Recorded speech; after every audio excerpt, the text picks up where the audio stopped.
Good afternoon, everyone. 5,000 years in the past to the Roman Empire, food was the money. Vast networks of empires, Africa, all the way across the Red Sea into Jordan. Stone circles, just like we see Michael Tellinger's work, Zimbabwe and South Africa. Full civilization spanning the entire continent. Marked in Aries, the timestamp of our zodiac 4,000 years prior.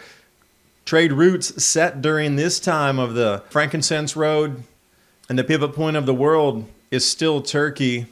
Brazil, Argentina, massive producers, going to be affected by the sulfur dioxide cloud and ash passing around the southern hemisphere. Cycles of VEI and 6 intensity on the grand solar minimum cycles. Funerary areas or seemingly impossible stonework tasks some 5,000 years ago. That requires a lot of extra energy and well-fed people, but then scale it to so far off of what's possible today. That apex of technology collapsed in cycles as well. Maps as early as 1502 show huge green belts around what's now dry desert. Perhaps these cycles also indicate volcanic flows. And 4,000 years prior or current day, it's about the trade routes. Biggest trading states with Canada as a partner. And the civilization collapse cycles triggered by not enough food. We're in it right now. DC, asking people only take what you need, only buy what you need. Because if we lose parts of Canada as a growing area and Australia and South Africa, we could set up in a new growing zone. Because with fertilizer inputs increasing across the farms, we'll have to relocate it somewhere. The tape has run out. Above the 45 and below the 45th parallel, you're not going to grow much. The golden zone's already marked out when the temperatures are cooler, brought on by volcanic activity, and where the planets sit in our solar system.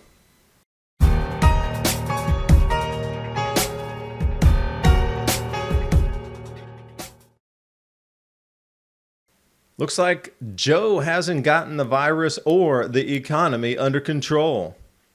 And now we have inflation and cron cases skyrocketing.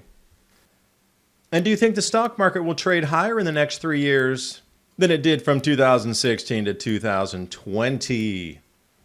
Economists are comparing our current inflationary environment to the inflation era of the 1970s. Gold was up 20x, silver 37x in that 10-year period. Learn how simple it is to add physical gold and silver to your portfolio ahead of the rise in inflation and predicted price rises. Patriot Gold Group has the no fee for life IRA, where your IRA or 401k can be in physical gold and silver. Call 1-800-356-4470 and get a free investor guide today. And with the knowledge that Patriot Gold Group is Consumer Affairs' top-rated gold IRA dealer from 2016 to present, click on the link in the description box below for more information. And now on with the video. Going to start you off here, research area. It is a treasure trove east of Amman and to the south. Jordan. Mysterious ancient tombs, 4,500-year-old network, highways crisscrossing the desert. I see ancient tombs, and I maybe would read the headline, but digging far into the article, 17,800 of these indicate a highly advanced society. Kaibar Oasis, Al-Ula Oasis. These stretch to the horizon.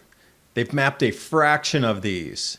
One area they're pinpointing on is this Funerary Avenue. As always, explanations given perhaps are not what the real usages were. But it lies right along the same areas as the frankincense trail going back 2,000 years, when frankincense itself was worth its weight in gold and the oil even more valued. Stepping back 5,000 years in time, Petra, also the area in Jordan, very close. But these feats of stonework and the erosion patterns on the bottom, I think that they might be a little bit older than 5,000 years. But how advanced is the engineering to carve that from a single piece of rock, inlaid, inset in there with no mistakes?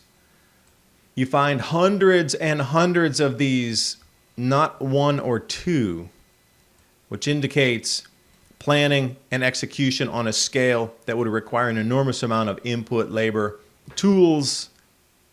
And the excuses were habitation and housing animals along the frankincense route or the frankincense trail.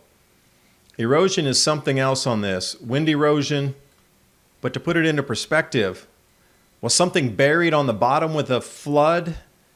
Because if I was the builder, I would have taken that all the way to ground level. What refilled it? And what's the height on that? 30 feet deep? Because you see in some of the areas that were already upraised when they carved out, the doors did go with the frames all the way to the steps. Even today, they have to put this type of step to bring you up. And if this is something of a desert global liquefaction event or some type of massive cataclysmic flood, the height of that new deposit has to be at least 12 to 15 feet thick. And this is kind of unexplainable for me. They're vertical in every one you've seen to perfection, but the one on the left looked as though it's been melted and bowed out in the mountain. Because you see on the ground directly below it, those rocks look perfectly in focus and non-disturbed. You could say it's a fisheye lens in a bend. I'll let you make your own mind up on that one. Those structures by the thousands carved into the rocks as it is in Petra, Al-Ula is where you want to look for information on that. Back to the archaeological digs here, Saudi Arabia, Jordan. They're called wheel enclosures, Azraq Oasis. What they found are these structures that look like, well, they termed them kites. 2,600 of them. Mesopotamia ring a bell to you? Coordinates here for you on the map if you're going to look for that. Al-Badia Ash. And widening out off satellite views, they're finding more and more in thousands of these stone circles, which they also term as kites. Wheel shapes. And you look at the symmetry in these, and I said, you know, I have seen that somewhere before. Michael Tellinger's work. So many variants, but a lot of them have similar construction to them in repeating themes of concentric circles, concentric smaller circles around a center circumference, and whether it be what looks like jellyfish or the stone circles themselves, almost arranged in a pie formation. We've seen these before. Michael Tellinger did an enormous amount of work in South Africa and Zimbabwe on these same types of stone structures. Remove all the vegetation and you have the same thing you have in the desert. So this kingdom, this empire, this civilization spanned all the way from Saudi Arabia through the northern parts of Africa, all the way down to Zimbabwe and South Africa. Michael Tellinger's book here, Temples of the African Gods, revealing the ancient hidden ruins of southern Africa, the same as what we're seeing here in Jordan. But I'm going to add something as a cherry on top. It is still under conjecture. Are we looking at a temple carved from the mountain in front of you with a large spire still that would look like something from Ayutthaya in Thailand? This is so far off the scale of engineering to even consider doing something like this today. This is all marked in the time of Aries. And if you look at Meroe, directly across the Red Sea, giving us at least a time marker of 4,000 years in the past, we're stepping into Aquarius just last year, December. Right across from Leo, the lion, the Sphinx. Changing of an age across the zodiac. So were they. The Meroe kingdom. From Aries to Pisces, the fish, the birth of Christ. Compare these lithographs to what you see in modern-day Sudan pyramids. Quite stark, quite a different feature, especially the promenade with people walking and the sarcophagus. Now you look at the trade routes. These were made to go around the empty quarter and the easiest passage through mountains with oases across with stops. These trade routes with the red were figured out during these times thousands of years ago. Frankincense trail running the length of the Red Sea through Jordan up into Turkey. Coinage, silver and gold. It's all about the food. Why is the food so prevalent on the coinage of the day? Because the crossroads of all, Turkey still is in the same exact position of power between continents. Securing investment for flour milling, imagine if you could get inputs from multi-continent and redistribute out. This century is going to be about the food, all about the food. This Tongan eruption is going to have some effects on Southern Hemisphere agriculture, Brazil, Argentina, the main producers. So looking back in time, can we find a VEI or Volcanic Explosivity Index chart by year? And how many VEI 5s have we seen through the past? And there's always a dip in temperature. VEI 6, much more stark dip in temperature. VEI 7, year without a summer, Tambora. 1815. Where do we sit on this VEI 5 scale? Now NASA's even talking about half a degree Celsius drop.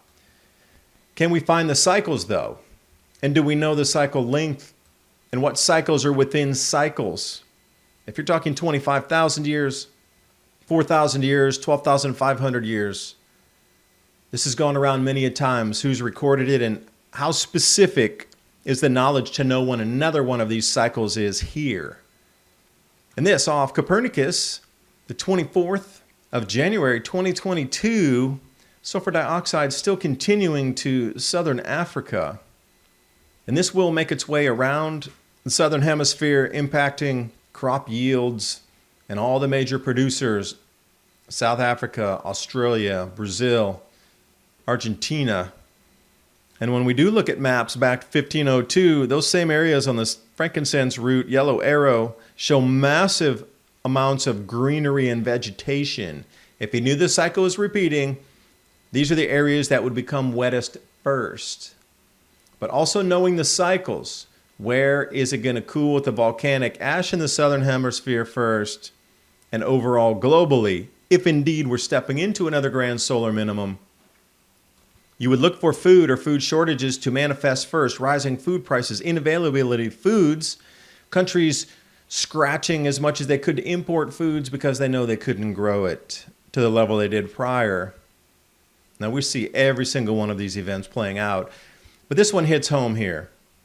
This is Washington, D.C. area. If you're hitting the grocery store, please just buy what you need and leave some for others. Are we at the point now where if you buy 2 cans of something, the supermarkets are empty? This is an indication that we are at the very end and the beginning of the change into the next world. Trade routes are trade routes. 4,000 years ago, between the Hittite and the Chinese, or whether it's from Canada to the United States. Now, with all the ongoing trucking convoys, those of you in the States, anywhere in the purple, Canada is your largest trading partner. So these are going to have some difficulties getting supplies in or out for a while. And the lighter blue, China, which is also shrinking its exports. Everywhere will be felt really heavily except for areas that are trading with Mexico more. What if a grand solar minimum were inbound and this volcanic eruption in Tonga has signaled the beginning of what we've seen through history, collapse of civilizations due to non-food producing areas increasing, leaving areas that we could produce food on the decline? Because how much does it take before, like we saw 1850 from the Tambora eruption, just at its leading edge maximum before it started to retreat again with warming temperatures on the planet? And also are these volcanic eruptions and mud emanations, global liquefaction events on the same cycle duration? Because when I look at cards like this, the tape runs out. And I see specifically where the gold ribbon is marking the middle of Australia. Anything below that to the south is not going to be so productive agriculturally, as well to the north. And what do I see? An ice cap on the top there? But the top of that ribbon also signals the area that will decline in agricultural production. The center of that is going to be the highest productivity. Things can change. Things have changed far faster than we've been told. 1571, look at all those lakes and rivers and estuaries up in Western Africa, all desert today. We've been told Africa's been a desert for thousands of years. But the maps show a different story. And also, if you knew the weather patterns above ground were shifting to bring more rainfall and precipitation, what if you were to tap the Nubian sandstone aquifer 2.2 million cubic kilometers of water. And just to take a look at this one, Nubian sandstone aquifer. That's what Libya was tapping into to irrigate the deserts and start crop production in the middle of the desert. And to put it in perspective, that massive amount of 12,000 or 15,000 cubic kilometers of water, however you define what the freshness of it is, that's only AF63 at the top of the map. All those other aquifer regions could provide water to expand, to put out a new growing region on our planet. This map was done 2019, and I will stick with it. The gray is areas that I didn't have enough information prior. I would turn Saudi Arabia and Ethiopia green at this point, along with Niger. Fertilizer is going to get really expensive. It's going to be targeted. I wonder what would happen if we use this fertilizer in the deserts of Africa with the double grow rotation and see how much food we could produce there.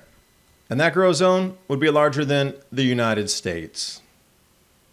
We're repeating history. The cycles, they're here again. Governments are reacting. History books describe rise and fall of empire and civilization. You're about to live through it right now. And while you're trying to get your own food supplies growing in your garden to maximum production, you might want to think about some storable foods. My Patriot Supply and Adapt 2030, the 3-month emergency food supply.